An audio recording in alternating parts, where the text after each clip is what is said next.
बिस्मिल्लाहिर्रहमानिर्रहीम एमसीक्यूज करने जा रहे हैं और ये प्रैक्टिकल सेंटर कराची के एमसीक्यूज हैं और गर्ल्स कैंपस के हैं। सो लेट्स सी कौन से हमारे पास एमसीक्यूज है इसके अंदर। देखिए जो सबसे पहला एमसीक्यू है उसकी तरफ हम मूव करते हैं। सो फर्स्ट एमसीक्यू के अंदर वो हमसे कह रहा है कि इन सेल्सियस स्केल, सेल्सियस जो हमारा स्केल है उसके अंदर 1 degree centigrade in magnitude is equal to, तो मेरा ख्याल है कि ये पहले भी हम लोग इस तरह की बात कर चुके हैं कि 1 degree Celsius magnitude wise 1.8 Fahrenheit के बराबर होता है। याद है सारी बातें। सो मेरा ख्याल है मुझे डायरेक्टली जवाब के ऊपर क्लिक कर देना चाहिए और मेरा आंसर है 1.8 फ़ारेनहाइट। ठीक है, मैग्नीट्यूड वाइज की हम बात कर रहे हैं। ओके, नेक्स्ट पे हम जाते हैं। नेक्स्ट हमारे पास है वो कह रहे हैं decreasing the separation of 2 positive charge by 1/2।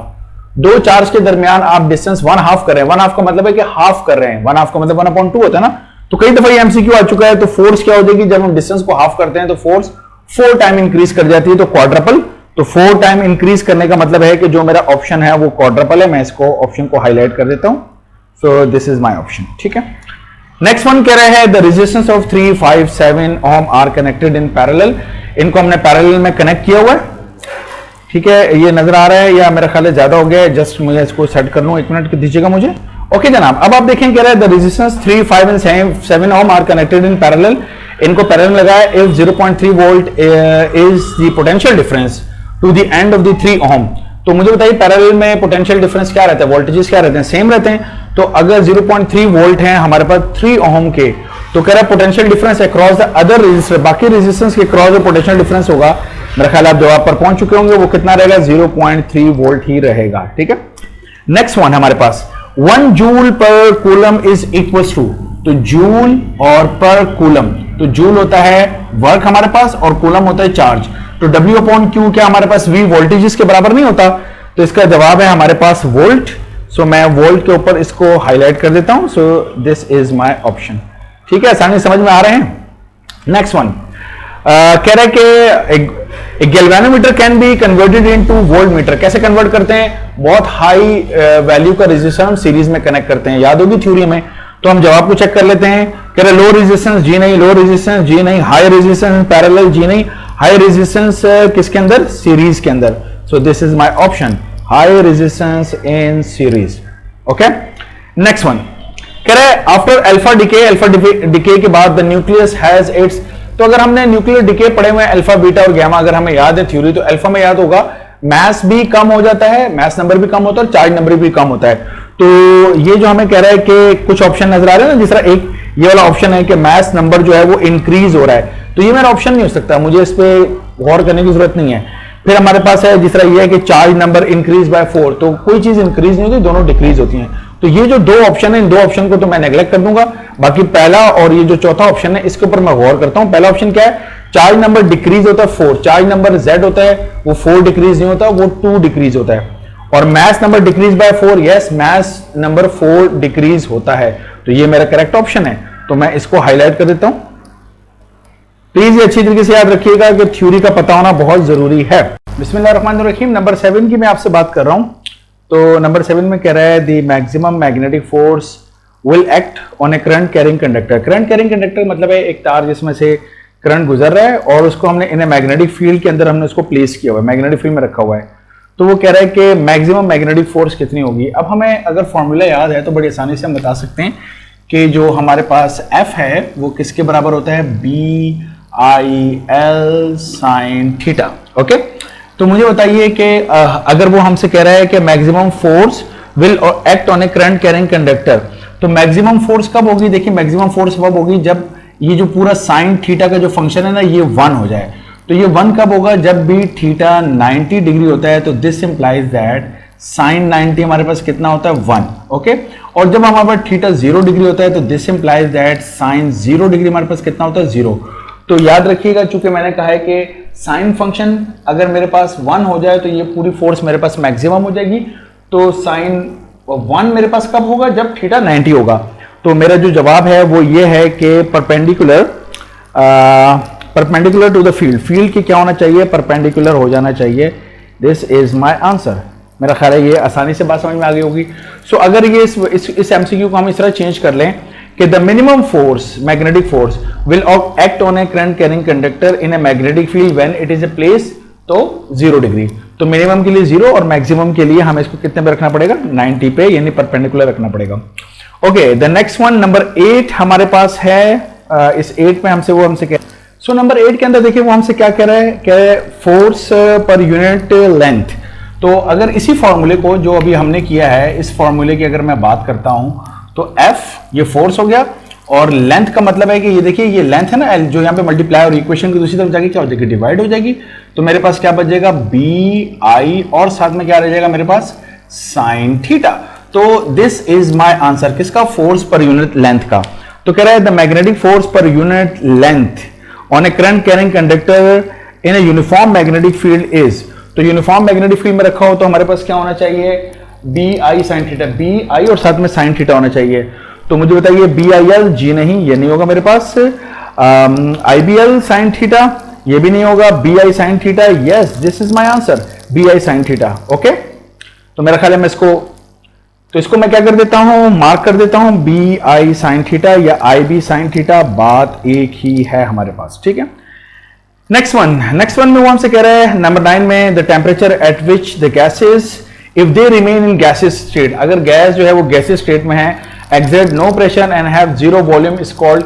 तो जब जीरो प्रेशर और जीरो वॉल्यूम हो तो ये एब्सोल्यूट जीरो हमारे पास होता है। एब्सोल्यूट जीरो का मतलब है जो केल्विन का 0 डिग्री, केल्विन में 0 होगा, केल्विन में डिग्री नहीं होता, सॉरी, जो केल्विन का 0 होगा, तो केल्विन के 0 को हम एब्सोल्यूट जीरो कहते हैं। या अगर सेल्सियस में होगा तो -273 होगा, और अगर लास्ट के आपने वीडियोस देखी हो तो फ़ारेनहाइट में होगा तो -460 फ़ारेनहाइट होगा। तो ये जो सारी वैल्यूज हैं ये आपको बिल्कुल रटी होनी चाहिए, कि जिसको हम कहते हैं एब्सोल्यूट जीरो, वो बेसिकली केल्विन टेम्परेचर में 0 होता है और डिग्री सेल्सियस में -273 होता है, और फ़ारेनहाइट के अंदर ये टेम्परेचर हमारे पास, फ़ारेनहाइट के अंदर ये टेम्परेचर -460 होता है, ठीक है। तो ये सारी चीजें प्लीज रट लीजिएगा ताकि हमें आसानी हो एमसीक्यूज करने के अंदर। So absolute zero is my answer.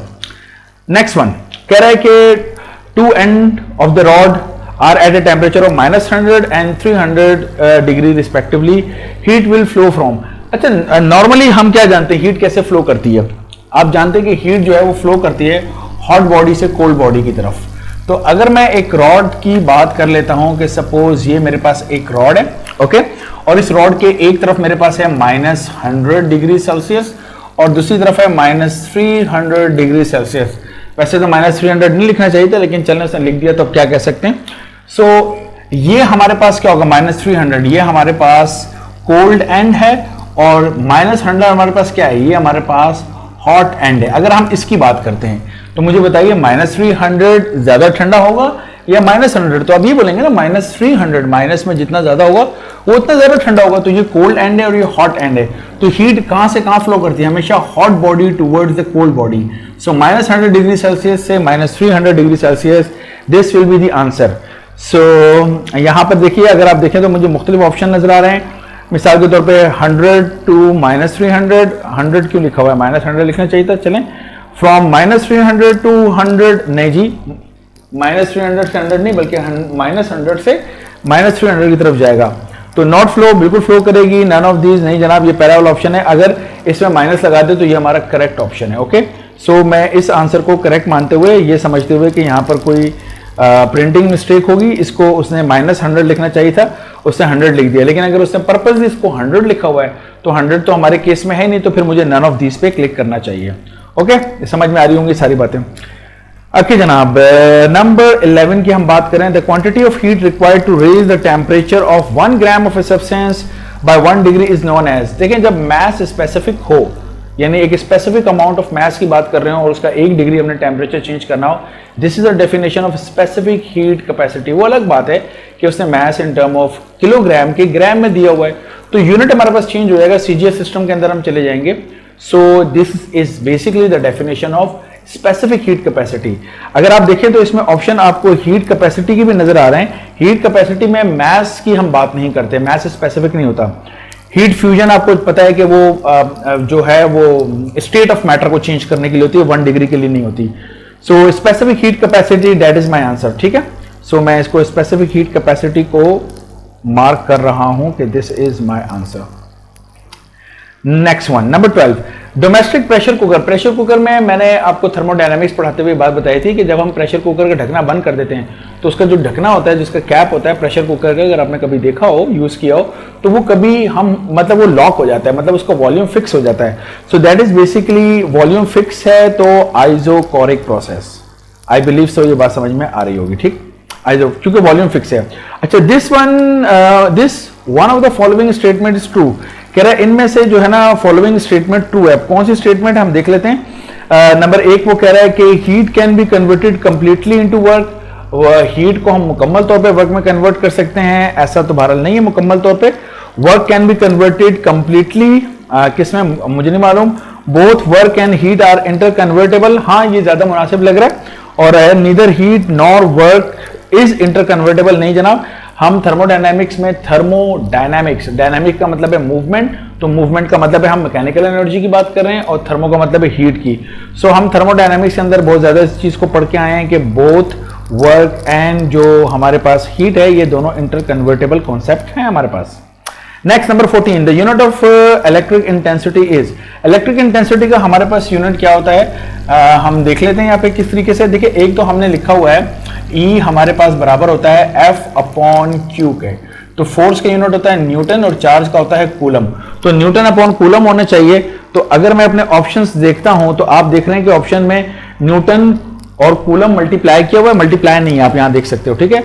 और डिवाइडेड बाय मीटर नहीं है। फिर दूसरे ऑप्शन में वोल्ट नजर आ रहा है, फिर न्यूटन कूलम दोनों मल्टीप्लाई किए नहीं, न्यूटन अपॉन कूलम होना चाहिए। और फिर ऑप्शन है वोल्ट डिवाइडेड बाय मीटर और वोल्ट मल्टीप्लाई बाय मीटर। तो मैं ये इनको भी देख लेता हूं कि ये किस तरीके से होंगे। क्या हम ये फॉर्मूला नहीं जानते, इलेक्ट्रिक फ्लक्स का फॉर्मूला जो है हमारे पास वो होता है E डॉट डेल्टा ए, क्या ख्याल है। और इलेक्ट्रिक फ्लक्स का जो यूनिट है वो होता है वोल्ट इंटू मीटर। आप प्लीज अब इसके लिए वीडियो देखिएगा इलेक्ट्रिक फ्लक्स की, मैंने बताया हुआ ये यूनिट निकाल के कैसे होता है। तो इलेक्ट्रिक फ्लक्स का जो ऐसा यूनिट है वो वोल्ट इंटू मीटर है। This is electric field intensity, और एरिया है, एरिया इलेक्ट्रिक फील्ड इंटेंसिटी से मल्टीप्लाई हो रहा है, यहां जाके डिवाइड होगा। तो एरिया का यूनिट क्या होता है, मीटर स्क्वायर। 1 मीटर से मीटर को कैंसिल कर दीजिए, तो volt divided by meter, volt divided by meter, this is the unit of electric field intensity. तो मैं देख लेता हूं, वोल्ट मल्टीप्लाई बाय मीटर नहीं, तो आप देख सकते हैं जो चौथा ऑप्शन है वही मेरे पास करेक्ट ऑप्शन है, वोल्ट मल्टीप्लाई बाय मीटर। तो मैं इसको मार्क कर देता हूं, ठीक है। मेरा ख्याल है यहां तक बात समझ में आ रही होगी कि ऐसा क्यों किया हुआ मैंने। अच्छा, नंबर 15 को हम देख लेते हैं। नंबर 15 देखिए हमसे क्या कहता है, कह रहा है कि if 4 microfarad and 2 microfarad capacitor are connected in series, दोनों को सीरीज में लगा दिया, इक्विवेलेंट कैपेसिटेंस क्या होगी। कई दफा हम ये सवाल कर चुके हैं, मैंने आपको बताया कि जब सीरीज में लगे होते हैं तो अपॉन करके ऐड करते हैं, और मैंने आपको डायरेक्टली तरीका बताया था अपॉन वालों को कि इक्विवेलेंट कैपेसिटेंस निकालने का तरीका ये है कि प्रोडक्ट अपॉन आप क्या कर दीजिए, सम कर दीजिए। तो 4 और 2 से दिया हुआ है, तो 4 2 से 8 अपॉन और 4 और 2 6, तो 8/6 को कैलकुलेटर में देख लीजिए। मैं देख लेता हूं कैलकुलेटर में कितना आता है, 8 divided by 6, so that gives me 1.33। सो मेरा जो ऑप्शन है वो है 1.33, तो मैं 1.33 को मार्क कर देता हूं। आई बिलीव सो कि आसानी से ये बात समझ में आपके आ गई होगी, ठीक है। नंबर 16 में वो हमसे कह रहा है कि the electric field intensity between 2 oppositely charge plate. सीधा सीधा सा ये गॉसेस लॉ की थर्ड एप्लीकेशन है। तो electric field intensity 2 oppositely charge plate के दरमियान हमारे पास सिग्मा अपॉन एप्सिलॉन नॉट होती है। सो मैं सिग्मा अपॉन एप्सिलॉन नॉट के ऑप्शन को देख लेता हूं। तो first one is my option, so this is sigma upon epsilon not, right. मेरा ख्याल समझ में आ रहा होगा, और आपको ये भी समझ में आ रहा होगा कि थ्योरी पता होना कितना जरूरी है। अच्छा, नंबर 17 में हमसे कह रहा है the minimum electrical charge possible in isolated form is. Isolated form में जो मिनिमम इलेक्ट्रिकल चार्ज है वो कितना होता है। तो अगर आपने 12th चैप्टर की मेरी वीडियो देखी हो तो मैंने आपको बताया था कि जो मिनिमम चार्ज हमारे पास है वो किसके ऊपर होता है, इलेक्ट्रॉन या प्रोटॉन के ऊपर। तो एक इलेक्ट्रॉन या प्रोटॉन पे जो चार्ज, अगर मैं नेगेटिव की बात कर रहा हूँ या पॉजिटिव प्रोटॉन की बात कर रहा हूँ, तो वो 1.6 × 10⁻⁻⁹ दिस इज मैग्नीट्यूड, कूलम उसका यूनिट है। तो ये मिनिमम चार्ज है जो कि हमारे पास पॉसिबल होता है किसी भी चीज पे। इससे कम चार्ज अब तक हमें नहीं मिला फिजिक्स में, ठीक है। तो याद रखिएगा कि अगर एक चीज के ऊपर जितना भी चार्ज हो वो इसका मल्टीपल होता है। इसी वजह से अगर आपको याद होगा तो मैंने मैंने बताया था किसी चीज के ऊपर या तो एक इलेक्ट्रॉन के बराबर चार्ज हो सकता है, या 2 इलेक्ट्रॉन के बराबर हो सकता है, या 3 इलेक्ट्रॉन के बराबर, सो एंड सो फोर्थ। तो इस चीज को आपको याद है मैंने क्या लिखा था? मैंने लिखा था Q is equal to n e. N हमारे पास क्या था? एन का मतलब था 1 2 3 डॉट डॉट डॉट, ये नंबर है 1e 2e 3e, इस तरीके से हो सकता है। तो Q is equal to n e हमने बताया था। सो मिनिमम चार्ज जो पॉसिबल है वो एक इलेक्ट्रॉन या प्रोटॉन के चार्ज के बराबर है, जो कि हमारे पास 1.6 10⁻⁻19 कूलम के बराबर होता है। नंबर 18 कह रहा है कि two positive point charge repel each other with a force of 10⁻⁻4 newton when place at a distance of 1 meter. उन दोनों के दरमियान डिस्टेंस 1 मीटर है। न्यूमेरिकल लग रहा है लेकिन जरा गौर से इसको पढ़ना है आप लोगों ने। फिर वो हमसे आगे साहब फरमा रहे हैं, एक मिनट जरा इसको सेट कर लूं। वो हमसे कह रहा है कि when place at distance 1 meter if the distance between them is increase by 2 meter. अब तुम मुझे खुद एक बात बताओ, अगर एक चार्ज, दो चार्जेस हैं, उनके दरमियान डिस्टेंस 1 मीटर था, अब हमने 2 मीटर कर दिया। इससे पहले भी एमसीक्यू में देखते हुए हैं, तो डिस्टेंस हमने क्या कर दिया? डबल कर दिया। 1 की जगह 2 तो डबल हो गया। तो फोर्स क्या हो जाएगी? 4 टाइम रिड्यूस होगी। डिस्टेंस बढ़ाने से फोर्स क्या होती है? कम होती है। अब जो मेरा पहला आंसर उसने मुझे दिया हुआ है, यानी मैं इसको न्यूमेरिकल के तरीके से सॉल्व नहीं करने जा रहा, मुझे उसने जो पहली वैल्यू दी हुई है वो है मेरे पास 4 एक्सपोनेंट माइनस 4। उसने दिया हुआ 4 एक्सपोनेंट माइनस 4 न्यूटन। ये कब है? जब उन दोनों के दरमियान डिस्टेंस मेरे पास कितना था? 1 मीटर। अब जब डिस्टेंस दोनों के दरमियान 2 मीटर कर दिया तो 4 टाइम क्या हो जाएगी? रिड्यूस। 4 टाइम रिड्यूस, तो 4 से 4 कैंसिल कर दें, 1 exponent minus 4 newton. That's my answer. Okay, so मैं जिस ऑप्शन को क्लिक करने जा रहा हूं वो मेरे पास है 1 एक्सपोनेंट माइनस 4 न्यूटन। मेरा ख्याल है वजह समझ में आ रही होगी कि ये किस तरीके से हो रहे हैं। नंबर 19 में कह रहा है कि Compton shift depends only on photons. Photon की किस चीज के ऊपर डिपेंड करता है? वेवलेंथ। वैसे बाय द वे अगर हम देखें तो Compton shift in wavelength, shift in wavelength, wavelength की शिफ्ट की बात करते हैं तो यही होना चाहिए। Mass of the radio active, अब रेडियो एक्टिविटी कहाँ है, कॉम्पटन कहाँ है, फिर हाफ लाइफ किधर है, डिके कांस्टेंट किधर है। तो ऑब्वियस सी बात है, उसने क्लियरली हिंट दे दिया कि कॉम्पटेंस में चूंकि वेवलेंथ पढ़ते हो तो वेवलेंथ ही है। आसान एमसीक्यू बनाया उसने।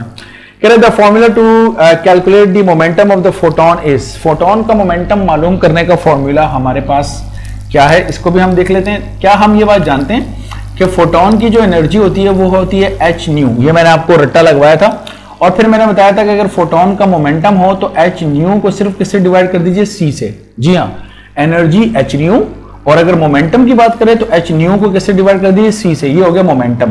क्या अब हम ये बात जानते हैं कि सी किसके बराबर होते हैं? न्यू लैम्डा के, है ना।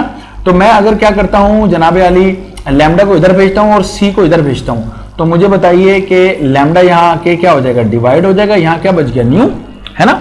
और ये सी जो है यहाँ पे मल्टीप्लाई है तो यहाँ 1 बच गया, वहां जाकर क्या हो जाएगा? सी डिवाइड हो जाएगा। तो न्यू डिवाइडेड बाय सी किसके बराबर है? 1 अपॉन लैम्डा।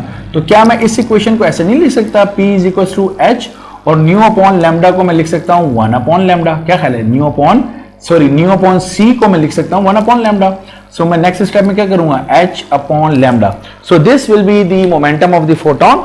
तो h अपॉन लैम्डा आप देख सकते हैं कि here it is, this is h upon lambda. Okay, next one हमारे पास है। नेक्स्ट वन में वो हमसे कह रहा है the equivalent resistance of the combination of 3 resistor each of 3 ohm. 3 ohm के रेजिस्टर है, 3 रेजिस्टर है, तीनों की वैल्यू 3 ओम है मेरे पास और कनेक्टेड इन पैरेलल, तीनों को हमने पैरेलल में लगा दिया है। तो बताओ इक्विवेलेंट रेजिस्टेंस हमारे पास क्या होगी? तो मुझे आप बताइए, क्या हमें पैरेलल कॉम्बिनेशन रेजिस्टर की निकालना आता है? यस, आर ई क्यू हमारे पास है 1/3, फिर प्लस 1/3, फिर प्लस 1/3, यही करेंगे। तो मेरे पास 3 है 1/3 वाले, 3 से 3 कैंसिल तो 1। तो जब मैं इसको पलट दूंगा आर ई क्यू करूंगा तो 1 का इनवर्स हमारे पास 1 ही होता है। सो मेरे पास इक्विवेलेंट रेजिस्टेंस का जो आंसर है वो है 1। So this is my answer 1 ohm. Okay, next one 22। Ohm law is obeyed in. Ohm law किस में ओबे होता है? आप देख सकते हैं कि उसने यहाँ पे लिखा हुआ है कि इलेक्ट्रॉन ट्यूब में, सेमीकंडक्टर में, मेटालिक कंडक्टर में, ऑल ऑफ दीज में। वैसे अगर मुझसे अगर आप पूछेंगे तो मैं तो कहूँगा ऑल ऑफ दीज के अंदर, लेकिन मेरा ख्याल इंटरमीडिएट के हिसाब से मुझे कहना चाहिए मेटालिक कंडक्टर के अंदर, क्योंकि चैप्टर 13 की मैं बात करूं तो वहाँ हम कंडक्टर पढ़ाते हैं और वहाँ पे हम ओम लॉ को ओबे करके दिखाते हैं। लेकिन अगर आपने चैप्टर नंबर 16 की वीडियोस मेरी देखी हो तो मैंने डायोड जब डिस्कस किया है, तो अभी तो रिड्यूस सिलेबस में नहीं है, लेकिन बहरहाल जब मैंने तो वीडियो बना के अपलोड की है, पढ़ाया भी हुआ है, तो वहां आप देखेंगे तो मैंने ये डिस्कस किया है कि जो डायोड है वो फॉरवर्ड बायस में है, पहले उसका एक रीजन है जो कि ओमिक रीजन कहलाता है। सो ये इंटरमीडिएट के हिसाब से मेटालिक कंडक्टर पे मैं क्लिक कर देता हूं, बट अगर आप मुझसे कहते तो मैं तो अपने तौर पे ये कहता कि ये सब में ओबे होता है। ओके, फॉर मी, ये मेरे लिए ये सब के अंदर ओबे होगा, लेकिन इंटरमीडिएट के हिसाब से आप मेटालिक कंडक्टर ही कह दो, राइट। ओके जनाब, नंबर 23 के अंदर साहब हमसे फरमाते हैं कि ऑल इलेक्ट्रिकल अप्लायंसेस, थोड़ी तस्वीर टेढ़ी मेढ़ी है, खींचने में ऐसी आई है, फिर उसको मैंने पीडीएफ में कन्वर्ट किया है। All electrical appliances are connected in parallel to each other. हमारे घर में जितनी भी वायरिंग है, पंखे हैं, फ्रिज है, एसी है, बल्ब्स हैं, व्हाटएवर जो भी चीज़ हमारी कनेक्टेड है वो सब पैरेलल में कनेक्टेड होती हैं। मेन लाइन जो कि हमारे पास आ रही है and neutral wire, main line यानी जो फेस की तार होती है और न्यूट्रल, दो ही तारें होती है, जाहिर सी बात है उसके दरमियान सारी चीज़ें पैरेलल में कनेक्टेड है। वाई, क्या इस ये क्यों कनेक्टेड है? तो मेरा ख्याल है अगर आपने चैप्टर 13 में इसको पढ़ा हुआ हो तो इसका सवाल का जवाब ये है कि ताकि सबको सेम पोटेंशियल डिफरेंस मिले। तो यहाँ पर उसने एक ऑप्शन दिया हुआ है, यहाँ पर देखिए वो कह रहा है कि जनाब कि सेम करंट मिले। नहीं जनाब, करंट हर अप्लायंसेस को डिफरेंट मिलता है। एसी ज्यादा करंट लेता है, बल्ब कम करंट लेगा, पंखा बल्ब से ज्यादा करंट लेगा, एसी से कम लेगा। सो करंट की वैल्यूज डिफरेंट है जिसके ऊपर हम बिल देते हैं अपना, ठीक है, लेकिन वोल्टेजेस सबको सेम मिलते हैं। पाकिस्तान का स्टैंडर्ड 220 से 220 वोल्ट मिल रहे हैं। So same current, no. Same potential difference, yes same potential difference है। Different current, yes, and same potential difference. So this is most appropriate answer, ये वाला आंसर लिखा हुआ है, राइट। तो मैं इस आंसर को क्लिक करने जा रहा हूं जो कि है मेरे पास, जिसमें वो हमसे क्या कह रहा है कि डिफरेंट करंट है बट सेम पोटेंशियल डिफरेंस है। ओके, मेरा ख्याल है वजह समझ में आ रही होगी। नंबर 24 में कह रहा है कि I is equal to C upon B N A into theta. ये हमारे पास गैल्वेनोमीटर की इक्वेशन है, सेकंड लास्ट स्टेप होता है, इसके बाद फाइनल स्टेप लिख देते हैं। तो इंक्रीज करने के लिए सेंसिटिविटी को हमें किसको डिक्रीज करना चाहिए? तो अगर आप नोट करें, गैल्वेनोमीटर में सीधी सीधी डिस्कशन है जो कि हम लोगों ने वहां पर की हुई है। हम जानते हैं कि जो हमारे पास गैल्वेनोमीटर है उसके अंदर I is equal to C upon B N A into theta है। तो वहां पर हम कहते हैं जितना ज्यादा हमारे पास स्ट्रॉन्ग मैग्नेटिक फील्ड होगी उतना टॉर्क ज्यादा होगा, जितना नंबर ऑफ टर्न ज्यादा होंगे उतना टॉर्क ज्यादा होगा, जितना एरिया ज्यादा होगा उतना टॉर्क ज्यादा होगा। तो ये तमाम फैक्टर ज्यादा होना चाहिए, ये वाली चीज ज्यादा होनी चाहिए। लेकिन सी, जिसको हम कहते हैं torque per unit twist, torque per unit twist, इसकी वैल्यू को कम होना चाहिए। तो सी जो है इसको हमें क्या करना चाहिए? डिक्रीज करना चाहिए, जबकि बी एन ए इन सब को हमें क्या करना चाहिए? इंक्रीज करना चाहिए। ये बात समझ में आ रही है? सो इस चीज का ख्याल रखते हुए अब हम समझ गए हैं जवाब, और हमारा जवाब है C. Okay, so the next one, देखो मैं फिर आपको बता दूं, थ्योरी पता होना जरूरी है। अच्छा जनाब, नेक्स्ट वन में वो हमसे कह रहा है कि ऊपर जवाब था यस ना 25। Radial magnetic, in a radial magnetic field the plane of the coil is always. Radial magnetic field में जो कॉइल है उसके प्लेन हमेशा क्या होते हैं? ये एमसीक्यू जब मैंने भी अभी पहले दफा पढ़ा तो मैं बड़ी देर सोचता रह गया कि आखिर ये एमसीक्यू है किस चीज के मुतालिक। फिर मुझे याद आया कि भाई ये जो एमसीक्यू है ये तो हमारे गैल्वेनोमीटर से रिलेटेड है। सो गैल्वेनोमीटर के अंदर हम लोगों ने इस किस्म की बात पढ़ी हुई है, और गैल्वेनोमीटर में हमने क्या पढ़ा हुआ है? गैल्वेनोमीटर हमने ये पढ़ा था कि अगर आपको याद हो हमने इस तरीके से कॉनकेव पोल मैग्नेट बनाए थे, और इन कॉनकेव पोल मैग्नेट्स को हमने इसलिए बनाया था ताकि हमें जो मैग्नेटिक फील्ड मिले वो मैग्नेटिक फील्ड हमें क्या मिले? रेडियल मिले, रेडियल मैग्नेटिक फील्ड मिले। इसलिए रेडियल मैग्नेटिक फील्ड मिले कि जो हमने कॉइल इसके अंदर रखी हुई है वो कॉइल जब भी रोटेट करे, जब भी कॉइल जो है वो रोटेट करे तो उस रोटेशन के साथ मैग्नेटिक फील्ड हमेशा पैरेलल हो। मेरे कहने का मतलब ये है कि अगर कॉइल ऐसे है तो मैग्नेटिक फील्ड ऐसे जा रही है, ठीक है, उसके साथ इस तरीके से जा रही है। अगर कॉइल टर्न कर जाती है और मैग्नेटिक फील्ड ऐसे तो एंगल बनेगा नहीं, अब मैग्नेटिक फील्ड के साथ हमेशा क्या रहेगी? पैरेलल रहेगी। तो ये पैरेलल होने की जो वजूहात हैं, ये जो वजूहात है पैरेलल होने की, ये क्या है कि रेडियल मैग्नेटिक फील्ड है। अगर कॉइल सीधी है तो उसको मैग्नेटिक फील्ड मिल गई, कॉइल टर्न कर गई तो उसके साथ उसके हिसाब से मैग्नेटिक फील्ड हमें मिलती है। बाकी तफसीलात के लिए आप गैल्वेनोमीटर की वीडियो देख सकते हैं, उसके अंदर मैंने डिस्कस किया है। सो हमारे पास जो आंसर है वो पैरेलल टू द फील्ड, यानी जो प्लेन ऑफ द कॉइल है वो ऑलवेज पैरेलल रहना चाहिए किसके? फील्ड के साथ। नंबर 26 में वो कह रहा है in moving coil galvanometer pole piece U shape magnet are concave. Concave pole magnet हमें बनाया किस लिए?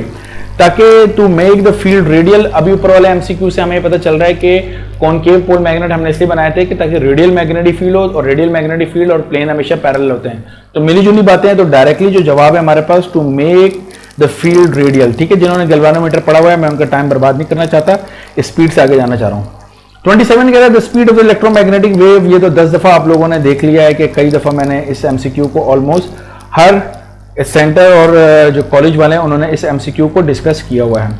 अच्छा जनाब, नंबर 28 में वो हमसे कह रहा है कि एम्पलीट्यूड मॉड्यूलेशन इन ए सिग्नल मींस, एम्पलीट्यूड मॉड्यूलेशन का मतलब होता है, मॉडल पेपर में भी एमसीक्यू उसने पूछा हुआ है एम्पलीट्यूड मॉड्यूलेशन का मतलब क्या होता है। तो मैंने बताया एम्पलीट्यूड मॉड्यूलेशन का मतलब ये है कि जो हमारी कैरियर वेव है, यानी जो हाई फ्रीक्वेंसी वेव है, उसका जो एम्पलीट्यूड है वो ज्यादा भी होता है और कम भी होता है। ओके, तो वहां मैंने इसकी तस्हीह की थी, मैंने इसको करेक्ट करके बताया था कि अगर आप कहेंगे कि जो वर्टिकल विड्थ है, वहां पे वर्टिकल विड्थ का लफ्ज इस्तेमाल, तो वर्टिकल विड्थ जो है वो इंक्रीज करती है, मैंने कहा इंक्रीज भी करती है, डिक्रीज भी करती है, तो मैंने वो कहा था कि वेरिंग लिखना चाहिए। अब यहां देखिए उन्होंने कहा डिक्रीज करेगा टाइम पीरियड के साथ। एम्पलीट्यूड मॉड्यूलेशन का मतलब ये कि decrease in the time period में अगर चेंज आएगा तो फ्रीक्वेंसी चेंज होगी, बी केयरफुल। सो फ्रीक्वेंसी तो चेंज नहीं हो रही एम्पलीट्यूड मॉड्यूलेशन में, फ्रीक्वेंसी मॉड्यूलेशन में होती है। ठीक है, the increase in vertical width of the signal, खाली वर्टिकल विड्थ चेंज होगी, जी नहीं। Increase in the horizontal width change होने का मतलब है फ्रीक्वेंसी चेंज हो जाएगी, ये भी नहीं हो सकता। ऑल ऑफ दीज, ये सारे भी नहीं है। तो इसमें जो ऑप्शन है वो एक्चुअली ये है जो increase in the vertical width of the signal है, लेकिन मैं इसे मुकम्मल तौर पर मुतमईन क्यों नहीं हूं कि जो वर्टिकल विड्थ है सिर्फ वही इंक्रीज नहीं होती, इंक्रीज और डिक्रीज दोनों होती है, ये दोनों लिखने चाहिए। लेकिन ऑब्वियस सी बात है कि मैं भी जो फिजिक्स का टीचर आपके सामने खड़ा हूं, तो मेरे एक स्पेशलाइजेशन एरिया है फिजिक्स का, जिसकी नॉलेज मुझे बहुत ज़्यादा है, और उसके अलावा बाकी चीज़ों की नॉलेज जो है वो मुझे इतनी ज़्यादा नहीं है। फिजिक्स एक बहुत बहुत बड़ा सब्जेक्ट है हमारा। सो इसी तरीके से मुझे जो यहाँ पर इस पर मैं कमेंट करना चाहूँगा, जिस टीचर ने बनाया है उसकी जो है वो इलेक्ट्रॉनिक्स के अंदर स्पेशलाइजेशन नहीं है, तो उसने उसको मॉडल पेपर से ले लिया और उसने कहा कि विड्थ जो है वो क्या हो रही होगी, इंक्रीज हो रही है। लेकिन बी केयरफुल, इंक्रीज डिक्रीज दोनों होती है। वॉच माई वीडियो जिसके अंदर ये मैंने आपसे बात की हुई है। So the next one is 29, कह रहा है the number of terminal in transistor में 3 कलेक्टर, इमिटर और बेस, ये 3 होते हैं, तो 3 टर्मिनल हो गए ना हमारे पास, 3 टर्मिनल डिवाइस है। ओके, कह रहा है emitter base junction is forward बाइस। यस, इमिटर बेस जंक्शन को हम फॉरवर्ड बाइस करते हैं किसमें, पीएनपी एनपीएन दोनों में ही करते हैं भाई। तो हमारा जो जवाब है वो है both PNP and NPN transistor. Fast moving 31, fast moving electron stop by heavy metallic target. Electron stop करते हैं मेटालिक टारगेट में, टारगेट स्टॉप करता है एक ग्लास ट्यूब के अंदर, और rise to the production of क्या बनती है, तो जब इलेक्ट्रॉन रुकेंगे तो इलेक्ट्रॉन की काइनेटिक एनर्जी फोटोन की सूरत में इमिट होगी, और अगर उनकी वेवलेंथ एक्सरे की रीजन में तो उन्हें एक्सरेज कहते हैं। So this is basically the definition of X rays. Bremsstrahlung X rays होती हैं। सो मैं ब्रैमस्ट्रॉलिंग एक्सरेज को क्लिक कर रहा हूं। ओके, वीडियो अगर आपने थ्योरी देखी होगी तो आपकी समझ में सब आ रहा होगा। अच्छा जनाब, नंबर 32 के अंदर वो हमसे कह रहे हैं laser is a device which can produce, laser की कैरेक्टरिस्टिक क्या है, high intensity, coherent light, high directionality हमारे पास होती है। ये तमाम लेजर की कैरेक्टरिस्टिक हैं जो कि मैंने इसमें डिस्कस की हैं। तो इलेक्ट्रॉन बीम जी नहीं, न्यूट्रॉन की बीम कह रहे हैं नहीं जनाब, पार्टिकल नहीं है, एनर्जी है। तो coherent beam of light, yes coherent beam of light, all of these नहीं होगा, कोहेरेंट बीम ऑफ लाइट होगा हमारे पास। तो ये मेरा ऑप्शन है। नेक्स्ट 33 में कह रहा है the radius of the first orbit of hydrogen atom is, hydrogen के फर्स्ट ऑर्बिट का जो रेडियस है वो हमारे पास कितना होता है, 0.053 10⁻⁻10 होता है। एंगस्ट्रॉम के अंदर करेंगे तो ये हमारे पास बन जाएगा 0.53 एंगस्ट्रॉम के अंदर। एंगस्ट्रॉम में कन्वर्ट करना आना चाहिए, अगर आप समझते कोई इशू है तो पूछ लीजिएगा मुझसे। वैसे अब तक जिन्होंने अच्छी तैयारी की है उनको पता होगा कि ये कैसे कन्वर्ट करते हैं। नेक्स्ट वन में हमसे कह रहे हैं Lyman series of the hydrogen atom spectrum lies in, Lyman series किस में लाई करती है। तो मैंने आपको पहले रट्टा लगवा दिया था, इससे पहले भी एक वीडियो के अंदर मैंने कहा था लाइमन अल्ट्रावायलेट है, बामर कौन सी है हमारे पास, विजिबल, उसके बाद पैसन ब्रैकेट फंड, ये तीनों किससे रिलेटेड है, इंफ्रारेड से। तो अगर ये रट्टा लगा हुआ है तो सीधे सीधे से जवाब है कि लाइमन का ताल्लुक है हमारे पास अल्ट्रावायलेट रीजन के साथ। सो मैं अल्ट्रावायलेट रीजन को ऑप्शन मार्क कर रहा हूं। सो द नेक्स्ट वन हमारे पास 35, the spectral line obtained due to the transition of electron from higher orbit to the m orbit is called, m orbit में आके इलेक्ट्रॉन रुक रहा है तो वो कह रहा है कौन सी सीरीज है। अब आप ऑर्बिट के नाम जरा याद कर लीजिए कि किस तरीके से होते हैं। ये अगर मेरे पास न्यूक्लियस है तो उसके बाद जो पहला शेल है उसको मैं कौन सा कहता हूं, के शेल। के के बाद जो दूसरा शेल है उसका नाम क्या है हमारे पास, एल शेल। और उसके बाद जो तीसरा शेल है वो हमारे पास एम शेल है।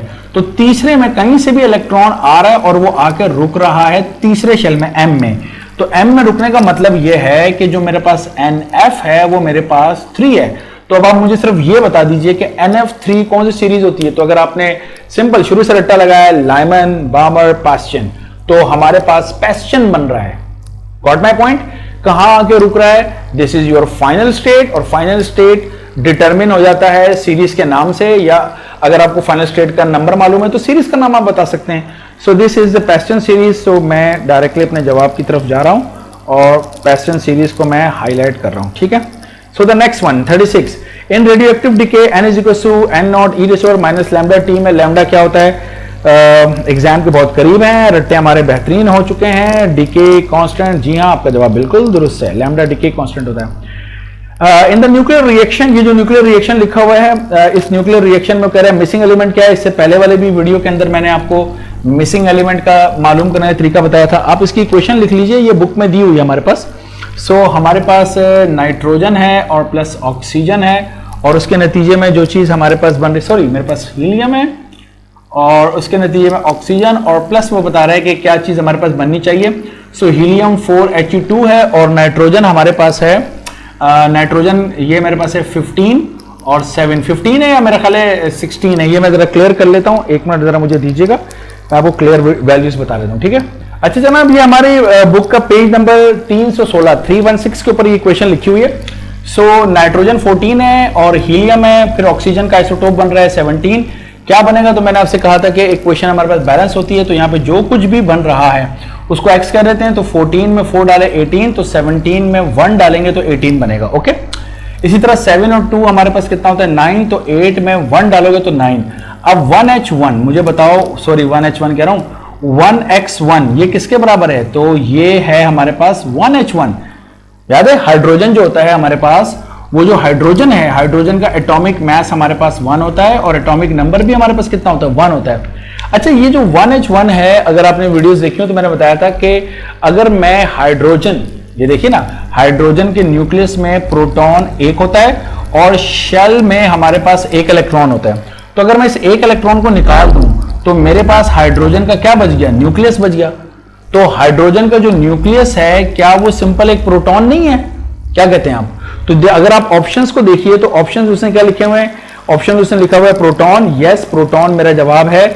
न्यूट्रॉन, जी नहीं न्यूट्रॉन नहीं है, क्योंकि अगर न्यूट्रॉन होता है ना तो आमतौर पे न्यूट्रॉन का जो एटॉमिक मास है वो तो 1 होता है, लेकिन एटॉमिक नंबर 0 होता है, ओके, बी केयरफुल।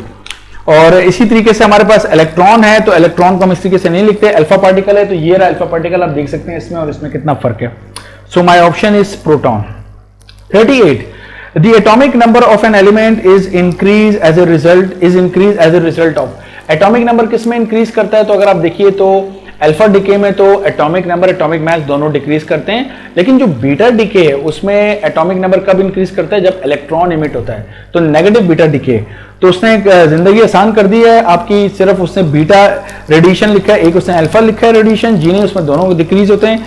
बीटा के अंदर हमारे पास atomic mass remains the same, but atomic number अगर नेगेटिव इलेक्ट्रॉन निकल रहा है तो इंक्रीज हो जाता है +1 में। तो चूंकि उसने इंक्रीज लिखा है तो मैं बीटा रेडिएशन कर रहा हूं। वैसे बहरहाल फिजिक्स के पेपर के लिहाज से अगर आप बीटा की बात करें तो आपको पॉजिटिव और नेगेटिव बीटा को अलग से डिस्कस कर, दोनों को डिस्कस करना चाहिए, मैं ये कहना चाह रहा हूं, क्योंकि हम केमिस्ट्री नहीं पढ़ा रहे, हम यहां पर फिजिक्स पढ़ा रहे हैं। नंबर 39 में, ये मेरा ख्याल साफ नजर नहीं आ रहा, मैं इसको सेट कर दूं। सो जनाब नंबर 39 के अंदर वो हमसे कह रहा है the product of the decay constant and the half life. तो डिके कांस्टेंट हम जानते हैं लैम्डा होता है और हाफ लाइफ टी हाफ होता है, इन दोनों का प्रोडक्ट। तो सबसे पहले तो मैं टी हाफ की अगर वैल्यू लिखता हूं तो क्या 0.693 अपॉन लैम्डा, क्या ये जवाब नहीं मेरे पास, बिल्कुल रटे हुए हमें। तो अगर हम लैम्डा को और टी हाफ को दोनों को मल्टीप्लाई कर दें तो 0.693, दिस इज माय आंसर। सो मैं जा रहा हूं जनाब 0.693 वैल्यूज में एहतियात कीजिएगा, मैं भी गड़बड़ में किसी और पे निशान लगाने वाला था, 0.693, ठीक है। ओके जनाब, this device is used to make the path of ionising particle visible. Ionising particle का पाथ विजिबल करती है कौन सी डिवाइस जनाब अली, उसका नाम है विल्सन क्लाउड चैम्बर, जो हमारे चैप्टर नंबर 20 के अंदर है। गीगर काउंटर में हमें कुछ नजर नहीं आता, हम रेडिएशन से जो करंट प्रोड्यूस होता है उसके जरिए काउंटिंग कर रहे होते हैं। वेन डी ग्राफ जनरेटर, ये वैन सी उसने लिख दिया है, यहाँ पे सी लिखा हुआ है, ये सी नहीं है, ये डी है, वैन डी ग्राफ जनरेटर। अगर आपने कभी मिस्टर बीन की कोई वीडियो वगैरह देखी हो या कोई कार्टून देखा हो तो उसमें दिखाते हैं ना, ग्लोब सा होता है, एक स्फीयर सा होता है, उसके ऊपर जैसे हाथ रखते हैं बाल खड़े हो जाते हैं, जिन लोगों के बाल होते हैं जरा बड़े से, ठीक है, तो वो जैसे हाथ रखते हैं बाल ऐसे करके खड़े हो जाते हैं, तो वो जो ग्लोब सा होता है वो part of the Van de Graaff generator होता है। तो बहरहाल this is Van de Graaff generator. और साइक्लोट्रॉन भी एक चीज है, अब इसके बारे में क्या बताएं इस वक्त। ओके, नंबर 41 में कह रहा है दिस इज हाईली आयोनाइजिंग। सबसे ज्यादा आयोनाइजेशन किसकी होती है? अल्फा की होती है। अगर रटा हुआ है तो सीधा सीधा सा जवाब है हमारे पास। ये जो अल्फा बीटा और गैमा की जो डिके 19 चैप्टर पढ़ाया था, इसके साथ ही मैंने डायरेक्टली चैप्टर नंबर 20 की अल्फा बीटा और गैमा की जो कैरेक्टरिस्टिक्स थी वो डिस्कस की थी, वो बिल्कुल याद होनी चाहिए आपको।